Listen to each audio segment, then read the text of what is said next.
Okay, this is the Board of Standards and Appeals public hearing for December 14, 2020, 2 p.m. session.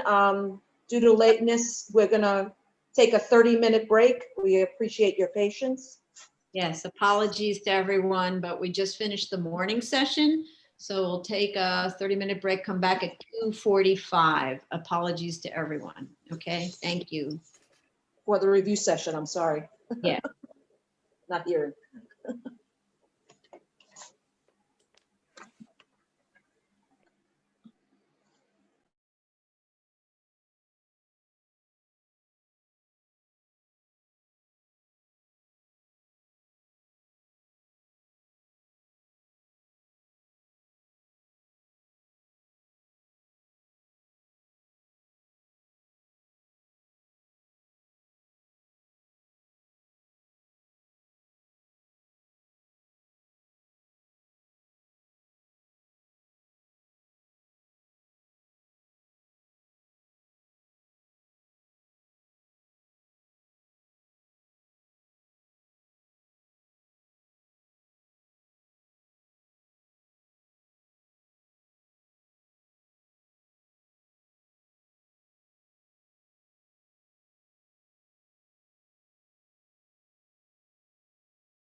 The commissioners who are able can return, please.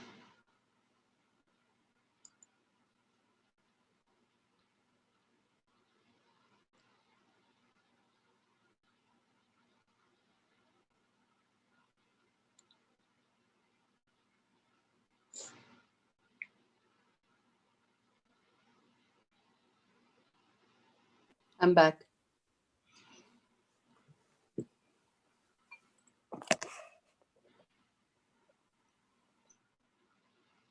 Commissioner Shibeta?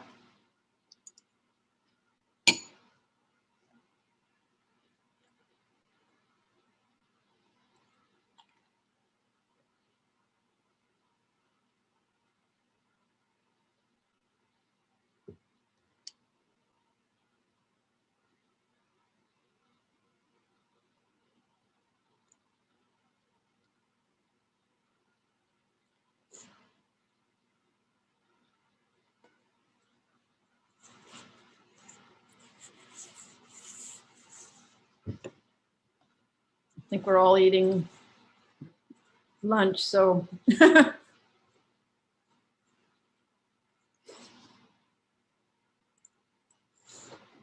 Okay, Tony, you're muted, so if you want to start, because, Live? We're not live yet. yeah, we are. Oh, we are live? Okay. I'm sorry, I didn't see it. Okay, this is the Board of Standards and Appeals Public Review Session for December 14, 2020, 2 p.m. session. The first case is special order calendar, new cases, item number 22, 18912BZ, 98 Montague Street, Brooklyn. Okay, there are no notice requirements for extensions of time. I just want to point out there's an error in the description in our calendar. The site is in a C1-3 R72 district. I think the description says R71. Right. I corrected it, so now I don't remember what it says.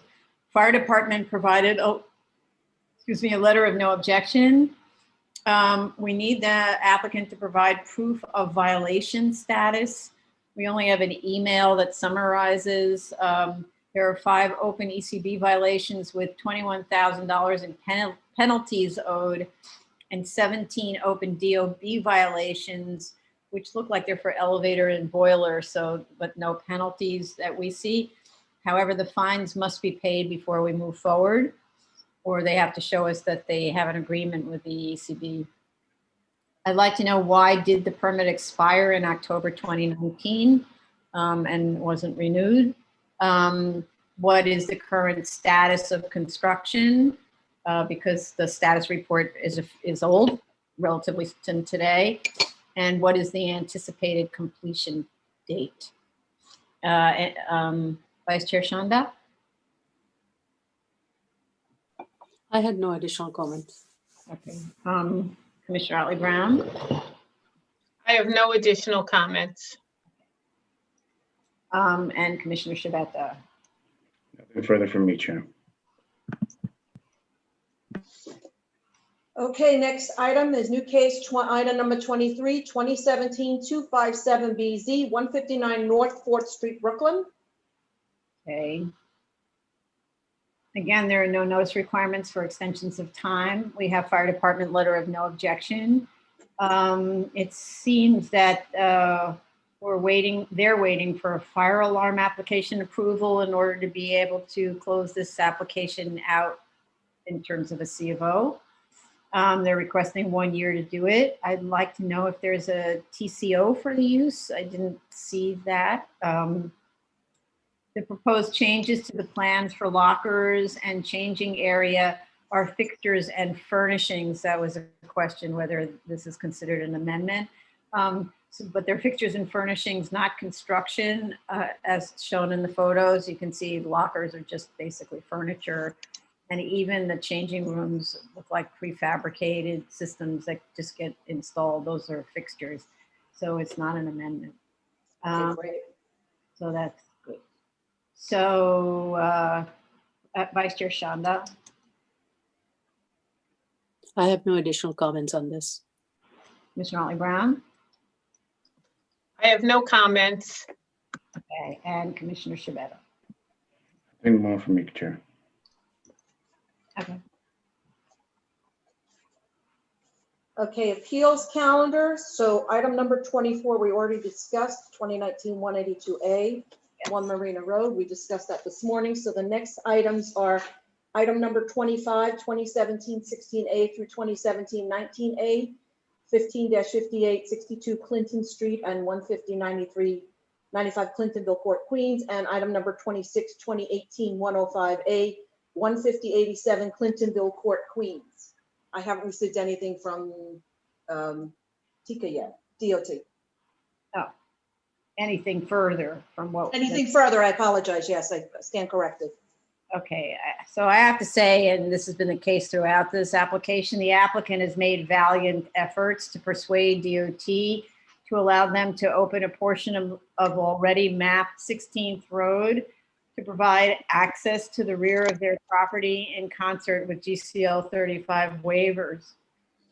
Nonetheless, and surprisingly, I have to say, DOT has declined and insists that that portion of 16th Road be demapped, which is a ULURP action that it seems to me would be completely irrational given that the roadway as mapped would provide GCL 36 compliant and DOT standard compliant access to 4 homes in 2 sets of semi-detached buildings.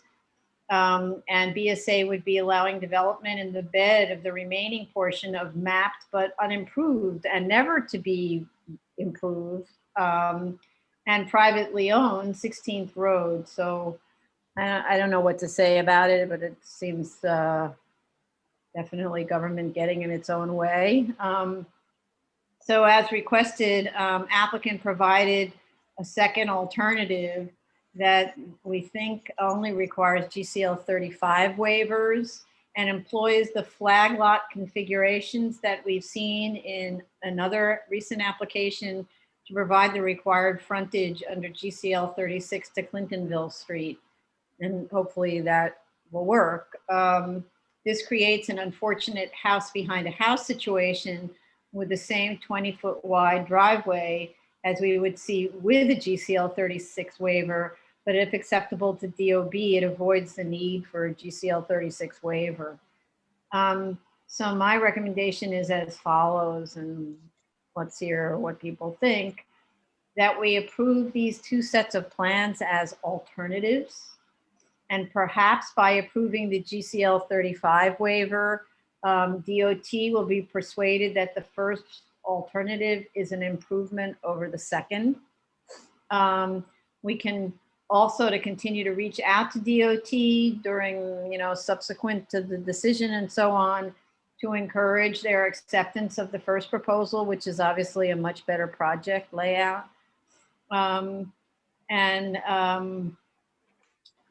yeah, that's what I recommend, which is what we talked about at prior hearings. Just give us 2 and let's see where it goes. We did get another submission recently from applicant's counsel that said that something to the effect of DOT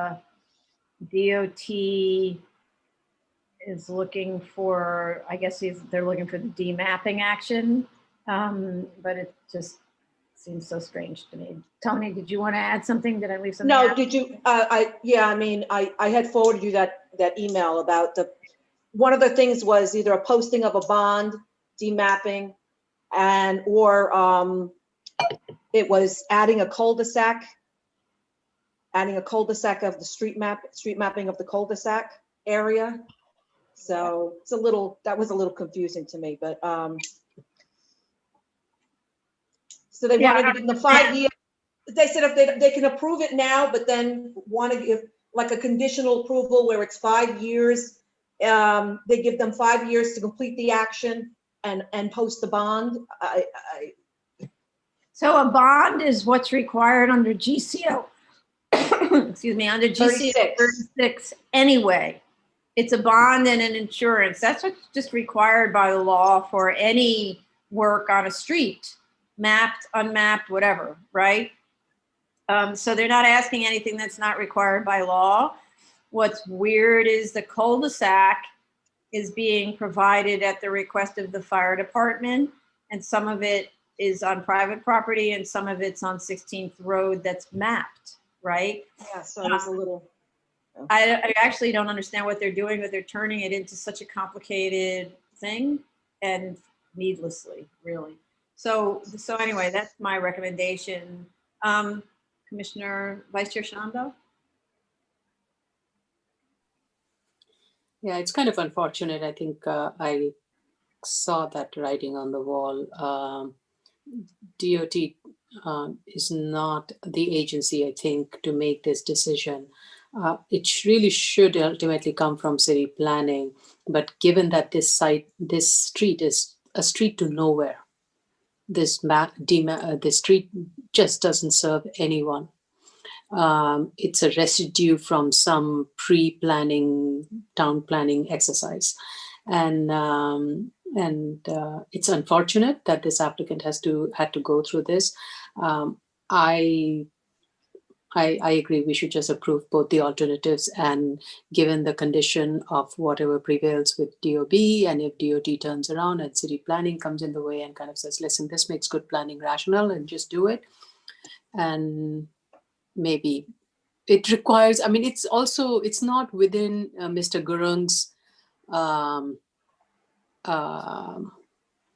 domain to make this judgment. It really needs to come from someone very higher up at DOT to make that determination that it's okay to let these streets be demapped and let this be built to the DOT standards and be maintained by private, because they have never done that. They just don't have a process, and that process has to be established for Mr. Gurung to exercise here. And in the absence of that, he's kind of doing this. So it's kind of unfortunate. What do you mean they don't have a process? There's lots of demapping that goes on. There's a demapping that goes on, but to build on demapping is one thing, but here we are kind of saying, okay, we are not going to allow you to once you demap, it's a process you have to go through. Here we are saying don't go through the demapping process, but sell the land or give the property owner the lease, whatever, you give them a lease or whatever mechanism. I mean, by lot To 32.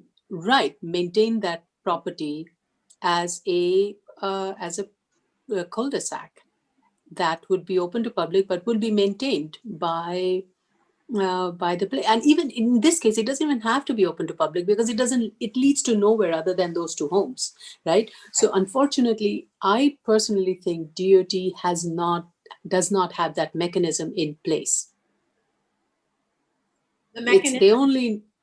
This mechanism to put something together like this.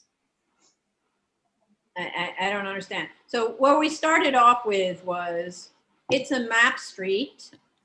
Right.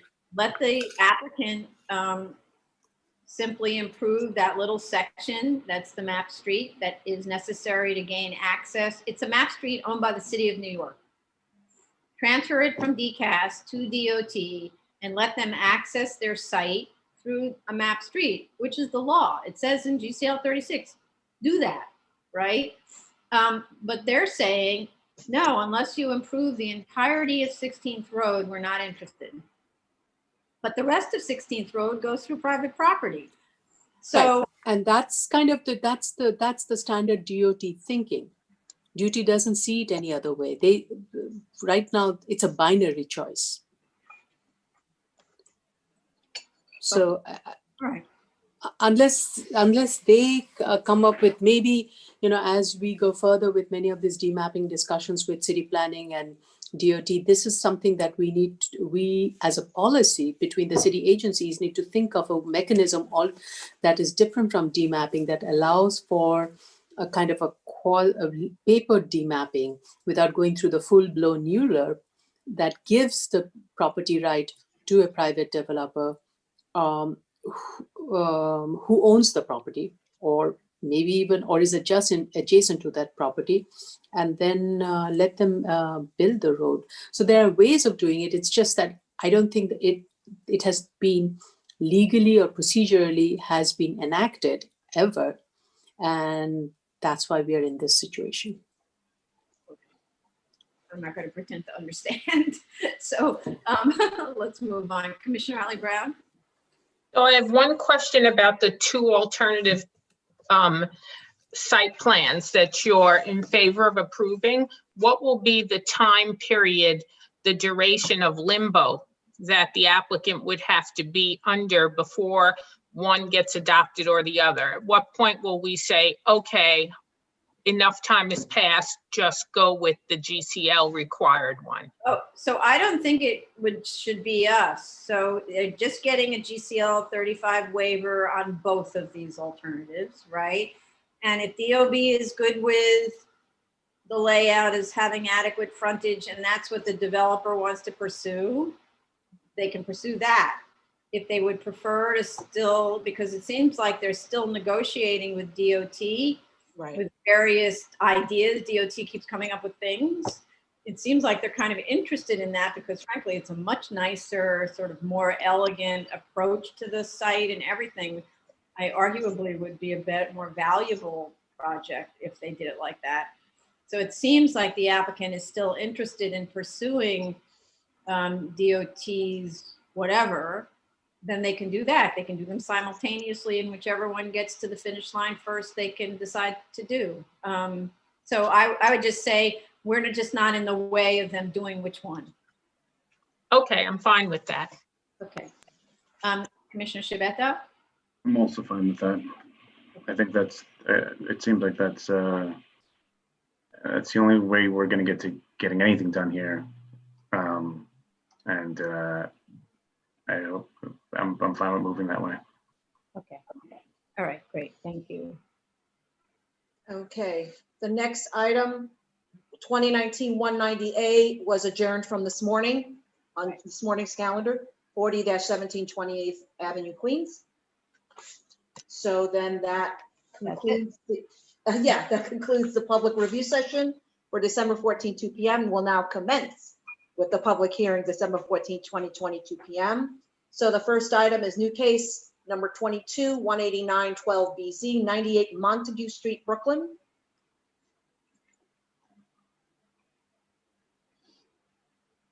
I think it's Jeff Mulligan on this one. Jeff? I see Pat. I see different faces. Oh, it's Patrick Sullivan. I'm sorry. Yes, I'm here. Sorry, Pat. Okay. You also have, Okay, so you have I have to swear you in, Pat. Sorry. Hey, wait, before you do that, there are other people, Kevin Kim and James Power. Do you want them to join you? yes, Kevin Kim is a representative of the owner. He's the chief architect for the owner, so he's here to answer questions also. And James Power? You can let Jim Power in too. Okay. They're in. It's just they need to raise their hands in case they might speak. Okay, they'll be here to answer questions if need be. So I'm Pat Sullivan. You gotta raise your. You have to sorry. turn in.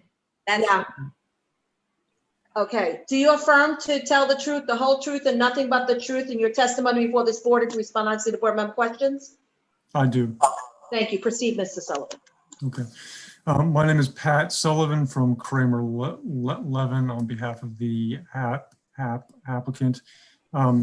As you know, we're here to request an additional extension time. And it mainly relates or entirely relates to the restaurant spaces in the building. It's designed to have a restaurant on the top floor and also on the ground floor. They have a TCO now for all of the other floors and for nearly all the hotel rooms. But it's those two restaurant spaces they have not yet been able to finish. They had started the design work for those spaces, but then when the coronavirus situation began in March, that work was put on hold. And at this point, it has not been able to resume because of the uncertainty with restaurants and hotels generally. Those restaurant spaces now are kind of a white box. They have the base building systems, the gas and the water service, but they still need to do the fit outs and furnishings with a specific design. So they believe that work will take only about two or 3 months more to finish once they have a clearer idea of when the restaurants will be in a position to reopen. So that's the anticipated completion date is once all of this craziness is over and restaurants can reopen, it's 3 months after that?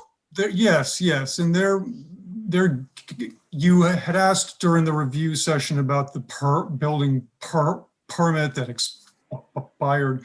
They're going through the process now of having that reactivated, so they'll be in a position to finish the restaurant fit out. Okay, so how do we do this with the anticipated completion date? In a year? Like what are we talking about? Well, we would request some reasonable period of time. I would say at least a 6-month period. If you could give us a year, I think that would help ensure that we can get through the uncertainty of when their actual start date will be. Mm-hmm. And the current status of construction, it's only related to those restaurant spaces, and at the moment they're plain vanilla boxes. Is that That's right? correct. Okay. Yes. All right.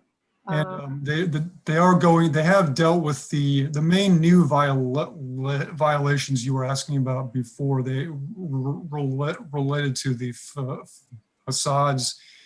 They have corrected that. They have obtained a scaffolding permit. There's the proper scaffolding up now. They have an ECB hearing on December 23rd, when that will hopefully be resolved. So the 21,000 in penalties that are owed, they're They've related made to that? Yeah, all those penalties relate in one way or the other to the facade. There was a violation for the facade itself, and then it's a separate violation for the scaffolding without a permit. They have made agreed upon reduced payments. Mhm. No. Oh, okay, but that's not related to the, this is a okay. Yeah, it's not related to the hotel work at all. Those fines were related to the facade. Well, why isn't the building conversion of an existing building into a hotel, right? So Correct. it's the hotel's facade. So Correct. it is related to the building, to the hotel, because it's the hotel is the building, right? Sure. I'm saying it's not related to the use inside and to the work on the restaurants that still. Oh, I see.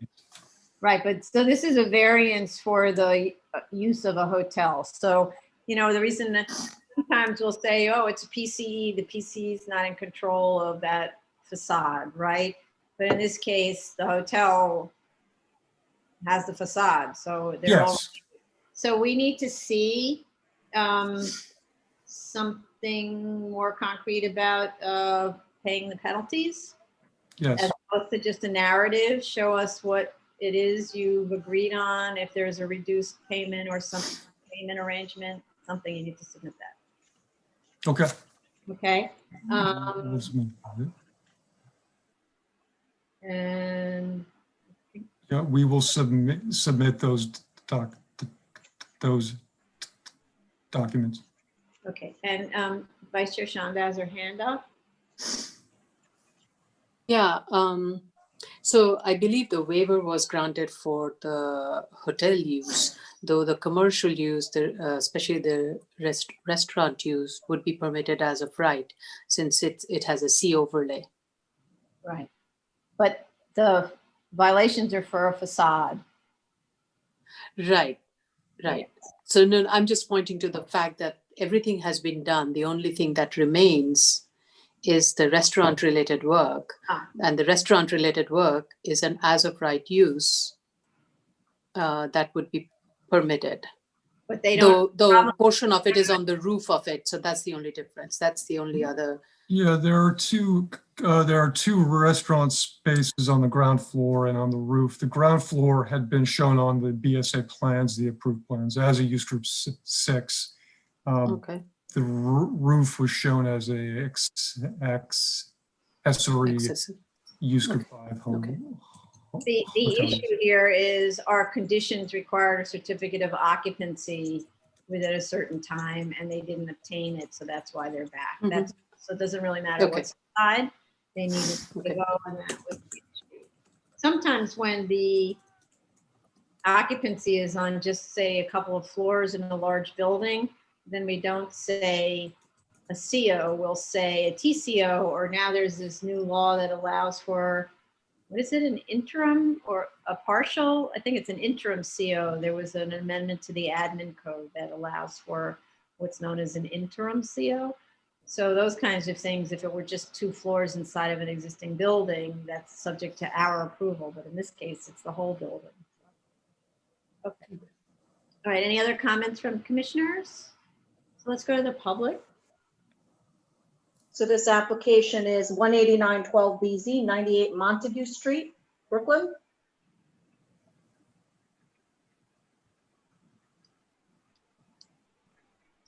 So, Mr. Sullivan, how much time do you need to put that together? We should be able to submit that within a week or 2. Okay, so let's do 3 weeks. All right, again, we have a very crowded mid-January calendar, so I'm not sure that we can put this on unless we hold a special hearing or something. I just don't know. Yeah. Anyway, so, all right. As soon So, as you're able. That's fine. yeah, let's see. Did anyone call in on this? There are, if anyone in the waiting room is interested in speaking on this application, which is 98 Montague Street, please raise your Zoom hand or dial *9 to speak. Okay, so what we need simply is your update on what's going on with the ECB violations and most importantly on the payment of the penalty, because that's usually what holds up the application. We want the penalties paid. So, I mean, sometimes people bond them or make a deal and then they give us a copy of the payment agreement with ECB. Understood. All right, so then there was nobody who raised their Zoom hand, so I'd like to make a motion to close on this. Chair Perlmutter, Aye. Vice Chair Chanda, Aye. Commissioner Otley Brown, Aye. Commissioner Shabeta. Aye. Okay. Next item, new cases 2017-257 BZ, 159 North 4th Street, Brooklyn.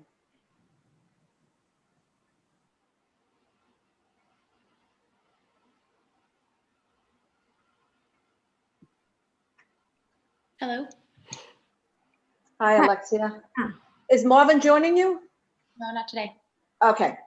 So raise your right hand. Do you affirm to tell the truth, the whole truth, and nothing but the truth in your testimony before this board and to respond honestly to board member questions?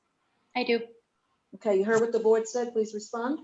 Yes. Good afternoon, board. I listened to the executive session. There's only one concern or a comment that needed to be addressed, and it's regarding the TCO. And so it's my understanding the architect determined that a filing for a TCO won't be necessary because there's so little left to be done to obtain the CO. As you had said earlier, the fire alarm application approval just needs to be processed by the DOB, and at that point, there should be just paperwork to get things processed in order to obtain the construction sign off, and then we should be on our way to get the CO. Okay, so you're just asking for a year just for the breathing room, just in case, because who knows what's there. Okay. Okay, great. So any questions, comments from commissioners? And and the board has agreed that those changes were not an amendment. I just Right, wanted to confirm you from heard this. that, right? Lockers and changing Yes. contraptions or fixtures or furnishing. Okay, great. Yes, good to know. And yeah, for future use, when you make an application like that and you're seeing that basically they're installing cabinets, just furnishings or fixtures, and you could say that, and then it would remove the fear on the part of either your client or you or our project managers. Okay. Good to know. Good to know.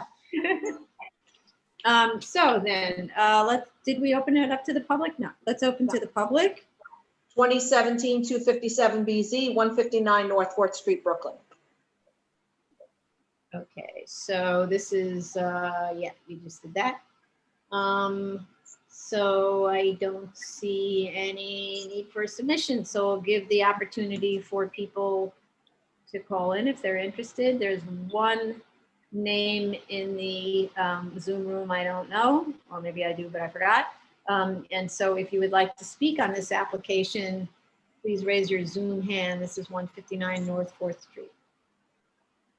Give it just a few seconds.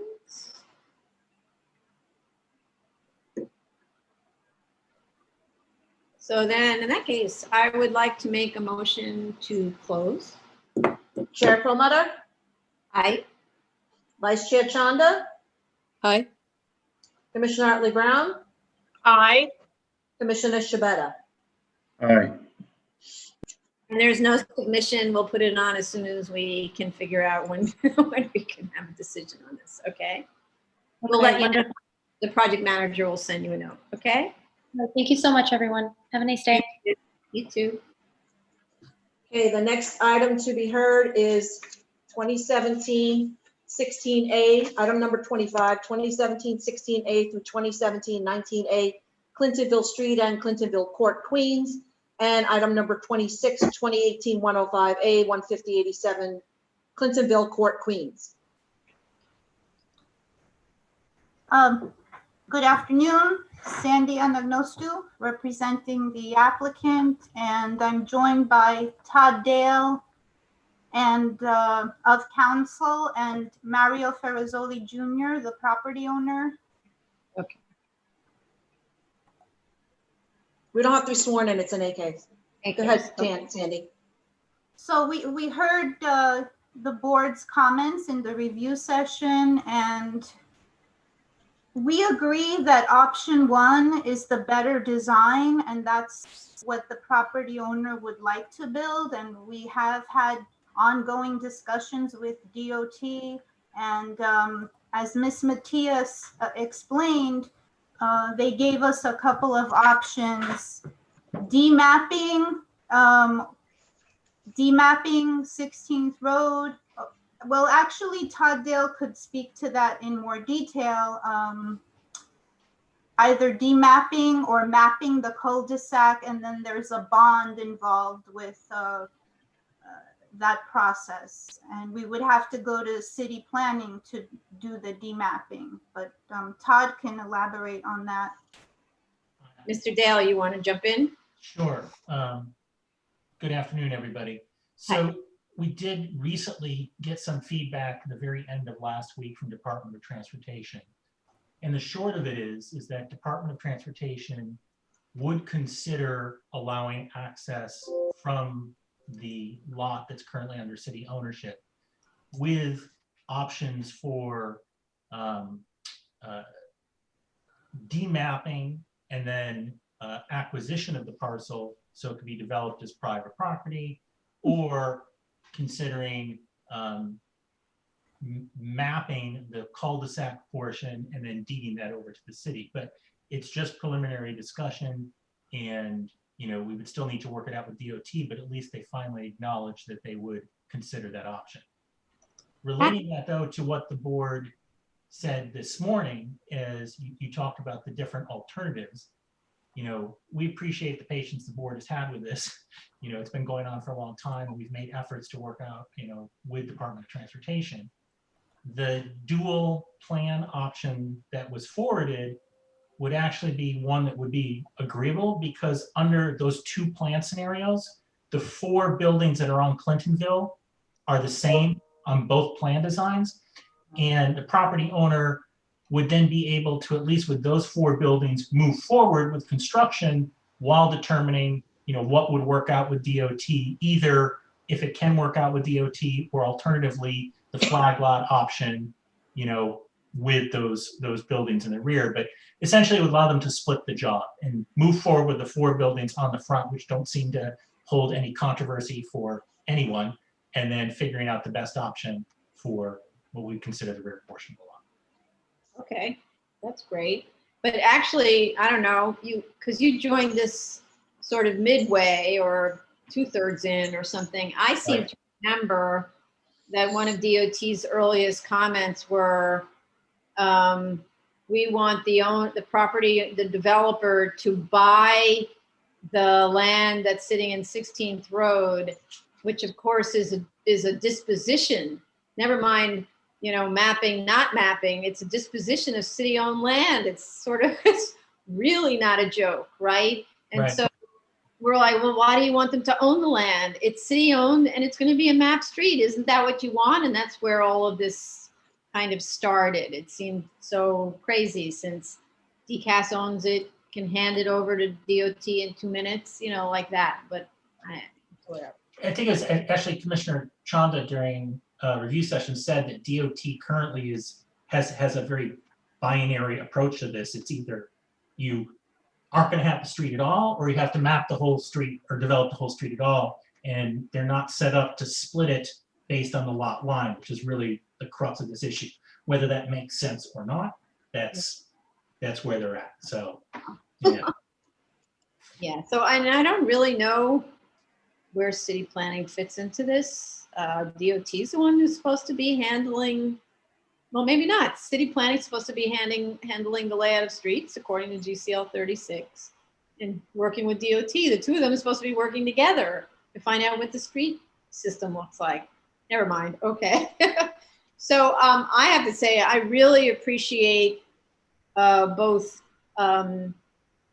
owners' representatives' perseverance on this, and especially the owners' perseverance and willing to entertain different solutions for this site. I really do hope DOT sees the light, and I want to suggest that BSA is available to make encouraging phone calls for the better of the two schemes. And one of the things, if this were in Staten Island, I think you maybe have had an easier time, because you would have gotten the input from the borough president and maybe city council members, but you don't really get that in Queens, I don't think. And so you're like going it a little bit alone like that. But I really. And now there's a new borough president in Queens. So we Yes. just have a new borough president. So a little bit of adjustment time also is there. Right. And so I don't know if this borough president has any interest in the subject of mapping. We did hear during discussions about the potential change to the administrative code about streets mapping, not mapping, about DOT's involvement in mapping streets. We heard testimony actually from a council member who represents Queens, I think, who was pretty upset with how things go. But that's council member, and I don't know if it's in this district, but maybe that'll help you if you do that too, just suggest.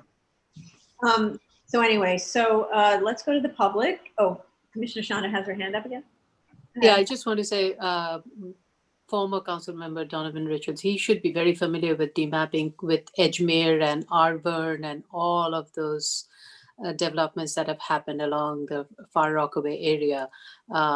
Whether it's in his priority list, that I don't know. But this isn't about demapping. This is about convincing DOT to just let them do this thing. I agree, and Arvern is a master case. Arvern, Edgemere, Far Rockaway is a poster child of where you have streets but no streets, where you have some paved road but mapped. I mean, all kinds of possible combinations are there. And then Councilmember Richardson, he was very involved in that, so he would be familiar with it, if anything. Mm-hmm. Okay. All right, then. I'd like to go to the public. And Always muting myself, sorry. right. I don't think, okay, go ahead, Tony. It's 2017-16A through 2017-19A, Clintonville Street and Clintonville Court, and 2018-105A, Clintonville Court. Okay. So in the meantime, we talked about conditions like what feels like many moons and months. I know we're not voting on it, but I just want to alert applicants' representatives to it. We had a restrictive deck that was prepared in July of 2019 about shared open space between the different property owners on the same zoning lot, right? And also let's see. And a Clintonville Court Association rules and regulations, declaration of covenants, restrictions, easement charges and liens. All of that was if it wasn't already recorded, it'll need to be recorded prior to us releasing the resolution.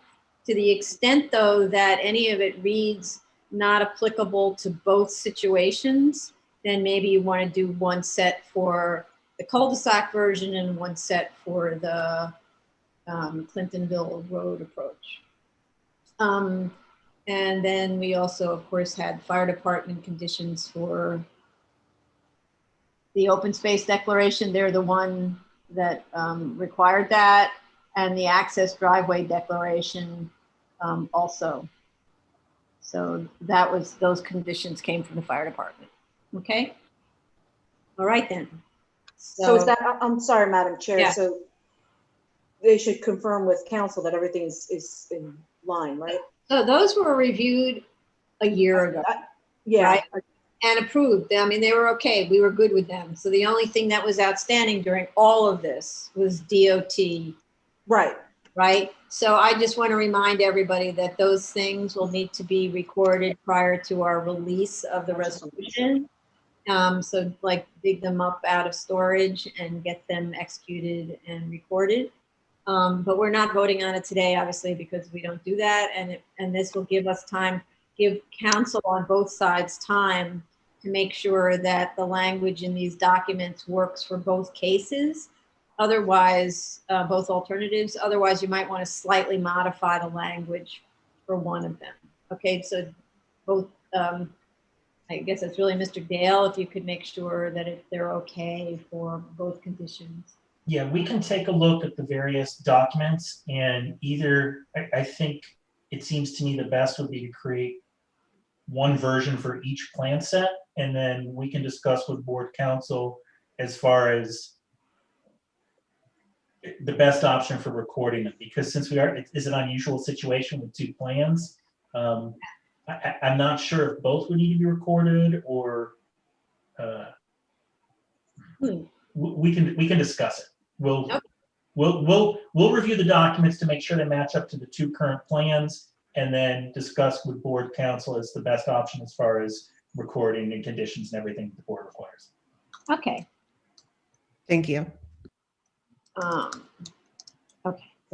So that's what we'll be kind of waiting for, is sign off from both our in-house counsel and your counsel that you're good with these restrictive declarations tied to the specific set of plans, however that's going to work. Okay. So then I would like to make a motion to close.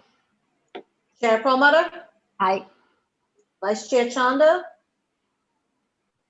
Hi. Commissioner Otley Brown, Aye. and Commissioner Shabeta. Aye.